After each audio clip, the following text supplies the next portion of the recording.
Hello, my name is Remington Griswold. I'm a PharmD candidate from Purdue University, and today we're going to go over how to read a nutrition label and portion sizes. So now this is what a common nutrition label looks like. So let's go over what each section means.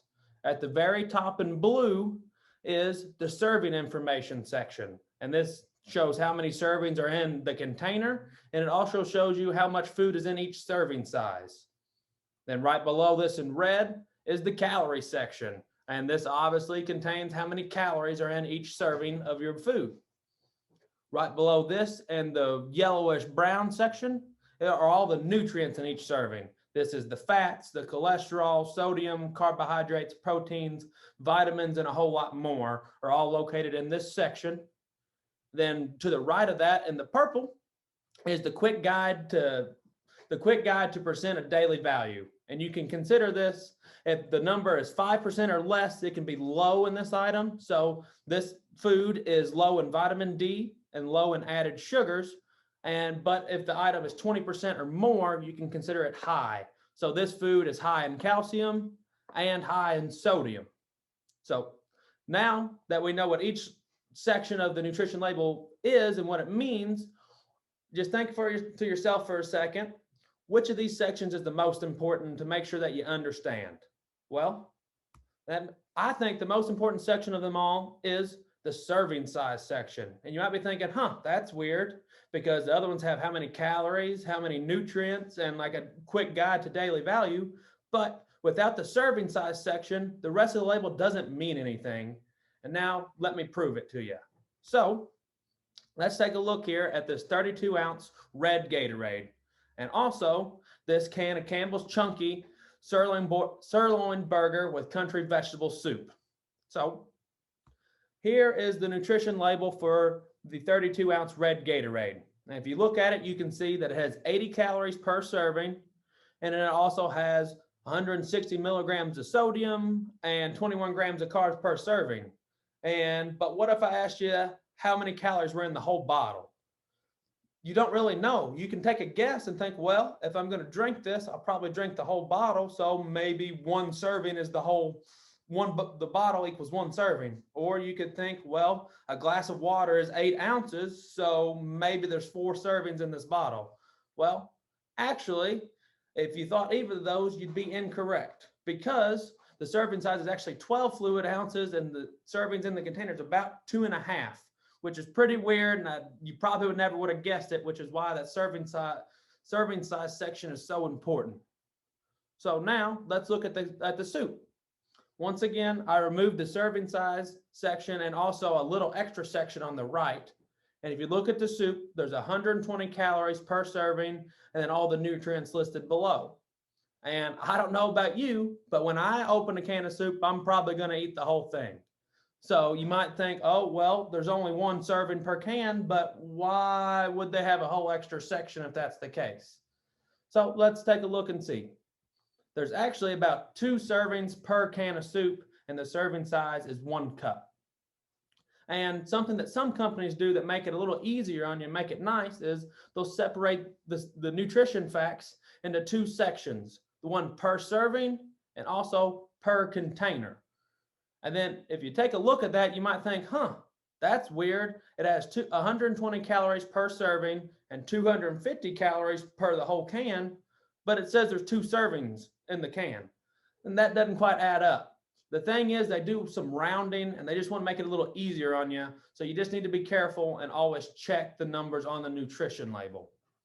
So the moral of the story is, always check the serving size before you start looking at anything else, because that's the only way you'll know what you're eating and what nutrition's in it. So let's go over how to calculate the nutrition of your own food. So here's a nutrition label, and this is for some pretzel sticks. And let's start off with, how many pretzel sticks did you eat or are you going to eat? And let's just take a random guess, and we'll say you're going to have 6 pretzel sticks. So next thing you want to do is figure out how many pretzel sticks are in each serving. And if you look at the top of the nutrition label, right below where it says nutrition facts, it says serving size is 3 pretzels or 28 grams. And the 28 grams isn't super important right now. We'll go over the one instance when it is important here in just a slide or two. So there's 3 pretzels per serving. So now we have to divide the number of pretzel sticks that you ate by the number of pretzels in each serving. So you divide 6 by 3, and basically in 6 pretzel sticks, there's 2 servings. Now, multiply the nutrient that you're looking for by the number of servings. So let's say you want to look at calories. You're going to take 110 calories per serving, multiply it by 2, and there's 220 calories in 6 pretzel sticks. Now, if you say you want to look at sodium, there's 400 milligrams of sodium per serving. So you multiply that by 2, 800 milligrams of sodium in 6 pretzel sticks. And then finally, let's look at the carbs. There's 23 grams of total carbs in each serving. So multiply that by 2, there's 46 grams of carbs in your 6 pretzel sticks that you ate. So that's how you do the math to figure out exactly what you ate. But what if it's not as easy as pretzel sticks? What if it says a half a cup like it did earlier? So how to measure what you ate? Break out those handy dandy measuring cups that you got up in the cabinet, or break out the measuring glass that you have to do liquids. And I'm sure that y'all probably have all these in your house, but they're just might be gathering a little dust in the cabinet. So break them out and give them a try. You can also, what if you're at a friend's house and you don't really want to dirty their measuring cups, or you don't actually have any at home? Well, I'll tell you right now, you have 2 handy dandy measuring cups with you at all times, and that's your 2 hands. Because if you take a look at this picture over on the right side of the screen, it gives a good guesstimate for different serving sizes based on just your hand. A closed fist is about 1 cup, which that could be for fruit, cooked vegetables, beans, or starch like rice or pasta. If you open up your hand and you look at just the palm of it, it ends up being 3 ounces of protein, and that could be for fish, meat, any kind. And right above that, the tip of your middle finger actually is about 1 teaspoon. And this is a good measuring tool for mayonnaise, butter, or cooking oil. If you look over to the right, you see your thumb is about 2 tablespoons. And this is a good measurement for peanut butter, salad dressing, or some hard cheeses. Then lastly, if you just cup your hand, it's about a half a cup, and you can measure snacks like this, like dried fruit and different types of nuts like cashews, peanuts, things like that.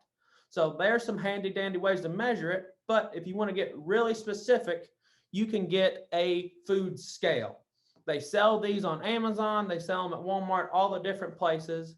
This particular one that you see on the screen is actually available at Walmart for around 10 to 15 bucks, and it comes in all sorts of different colors. If you remember on the last slide when I told you don't really worry about that 28 grams of pretzel sticks, if you wanted to get very particular and very specific with your food, you can measure it out on this food scale, and it'll tell you exactly how many grams of food you're eating, and you can get it to pinpoint perfect like the nutrition label. So next, what if your food doesn't have a nutrition label? Well, the best advice I can give you is to Google it. The best thing is, so what if you're thinking, well, you're eating some fruits or vegetables from the grocery store, or you just lost the box to the item?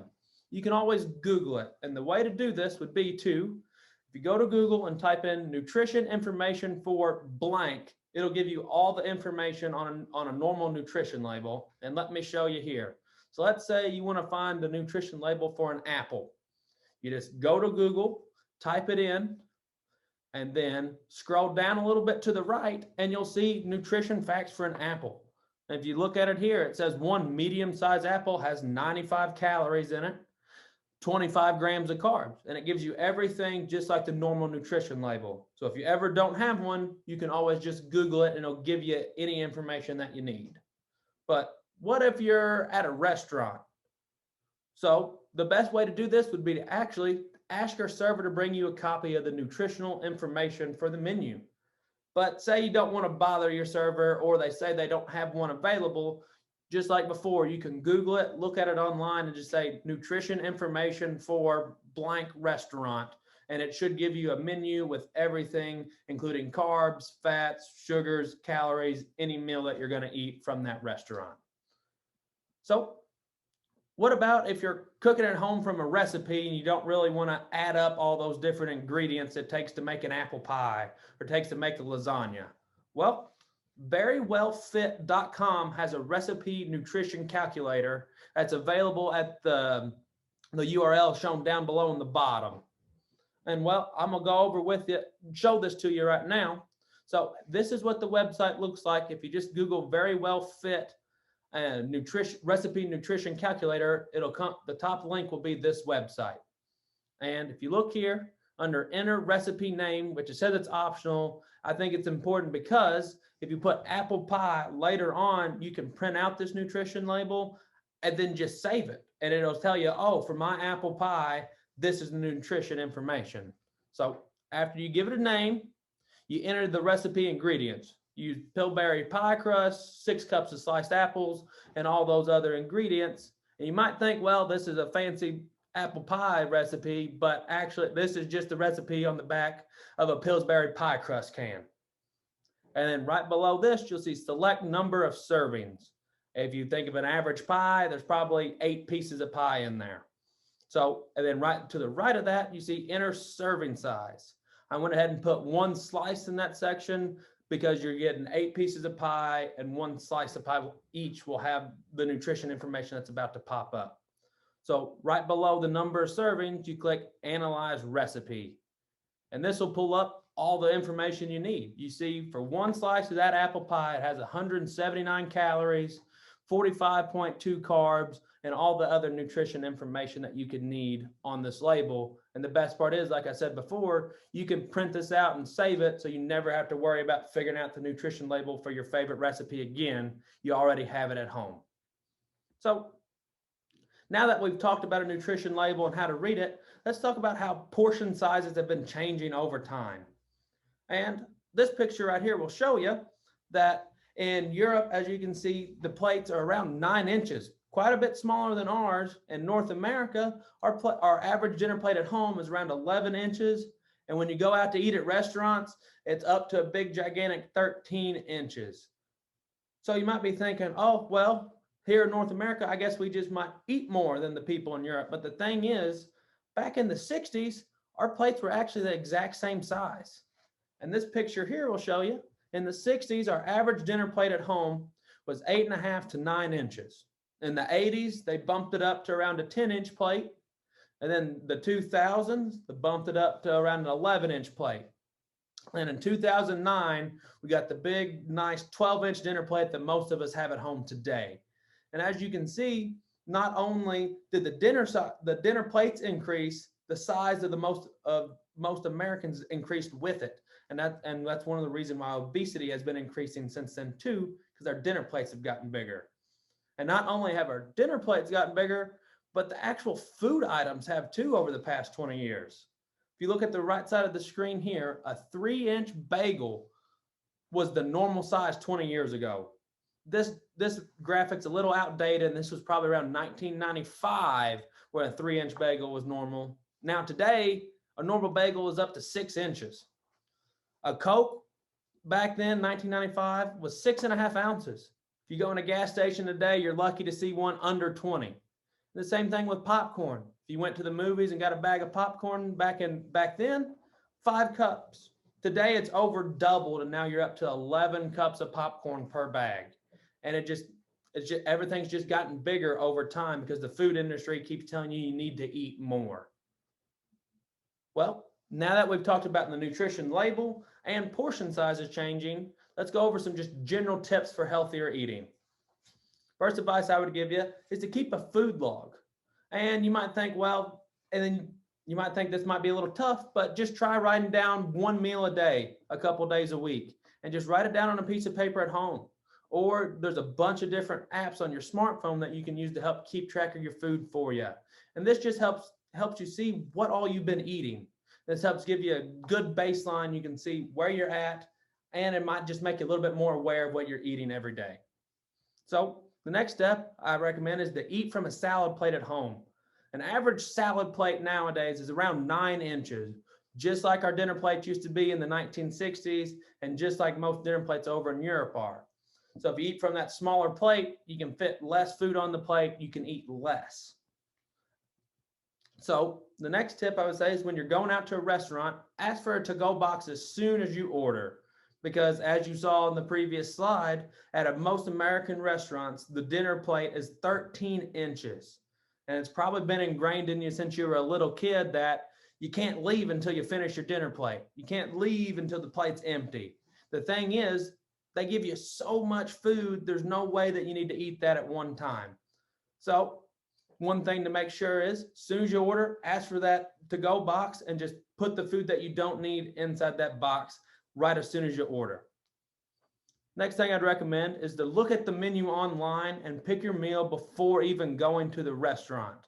This is because it's a whole lot more difficult to pick a healthy item when you're actually at the restaurant and you see the table next to you getting the gigantic bloomin' onion or the gigantic anything that's fried and not very healthy for you. So I recommend picking your meal from home when there's a whole lot less temptation than there is when you're actually at the restaurant and you see all these big unhealthy items.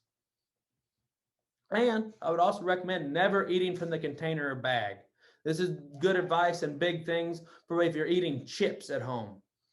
And the thing is, if you just take the bag with you into the living room while you're watching TV, you might find yourself mindlessly eating out of the bag. And then next thing you know, you never know how much you actually ate.